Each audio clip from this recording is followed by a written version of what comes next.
ጋይስ ዛሬ ምን ይዤላችሁ እንደመጣሁ አታውቅም። ሆላንድ ስትሮበሪ ዊዝ አብረን እንቀምሳለን። እስከ መጨረሻው ተከታተሉ።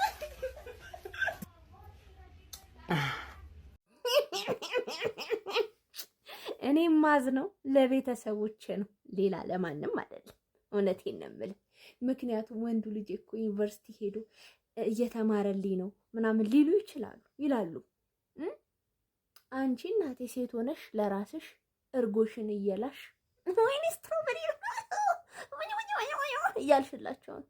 ይሄን ጉዳቸውን መቻዩ ገና ሲያዩ ይሄንን ሲያዩ ምን ሊሉ እንደሚችሉ አሰብኩት። እኔ የምልሽ ምርቃት አልደረሰም። ቀሚስ መቼ ነው የምታሰፊው?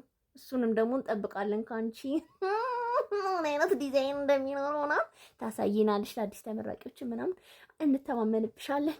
አዎ አቤት። ለማንኛውም ውዶቼ እቺን የሰው ቅልቅል እንተዋትና ኮፒ ሊንኩ እንዳይረሳ፣ እንዲሁም ኤፍራታ ቲዩብ የሚለውን የዩቲዩብ ቻናሌን ሰብስክራይብ ማድረግ እንዳይረሳ። ይመቻችሁ።